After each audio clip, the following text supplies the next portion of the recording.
Hello संगने मु शेखर आपण explore Shekhar YouTube channel को स्वागत। ये है ऑफिस मु जो वर्क करे मो न जाऊ तो वर्क लगे मु बहुत दिन है किसी वीडियो अपलोड कर पारनी 10टा है माने वर्क स्टार्ट है जो वर्क कंप्लीट होवार किसी गारंटी न थाए। सो तापूर्व मु बर्तमान ब्रेकफास्ट करदेली। ब्रेकफास्ट पर देन मो वर्क स्टार्ट होगा सिस्टम रे किसी डाटा एंट्री करिवार अछि आउ देन एनफोर्समेंट रे बाहरी गली आ एनफोर्समेंट एमतरे दिन तमाम बीती जाए बाहर ही एमतरे बलर बुली बुली दिनटा बिताए।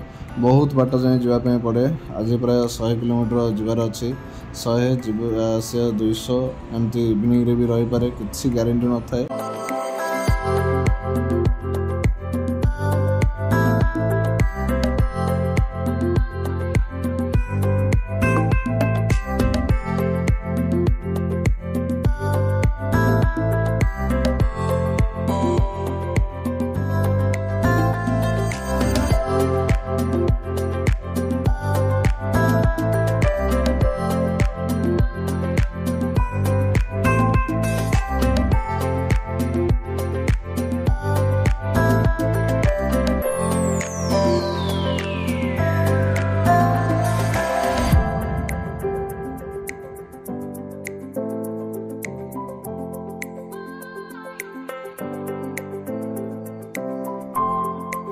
सेटारे पहुँचला पर एरिया डिटेल्स संग्रह करा जाए। देन सेटारे टिके किछटा लोकेशन ट्रेसिंग करा जाए। लोकेशन ठीक अच्छी कि नहीं कौ लोकेशन कौन ये किसी देखा पड़ा।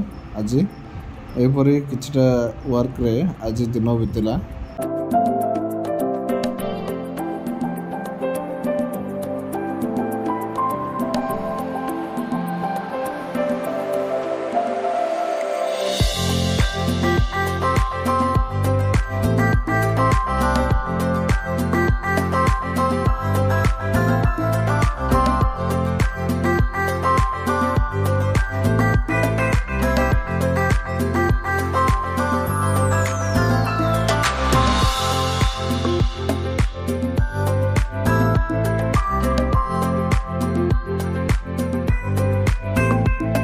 ये किसी वर्क थिला एठारे आ वर्क हैला परे पुणी रिटर्न हैला परे पुणी इवनिंग रे आ गोटे जगह को जीवार अच्छी। तो ये वर्क हुए। तो आपने देखिले बहुत दिन पर गोटे वीडियो आपने मो वीडियो टी लाइक करेंगे, चैनल को सब्सक्राइब करेंगे, अन्य को शेयर करेंगे। जय जगन्नाथ, धन्यवाद।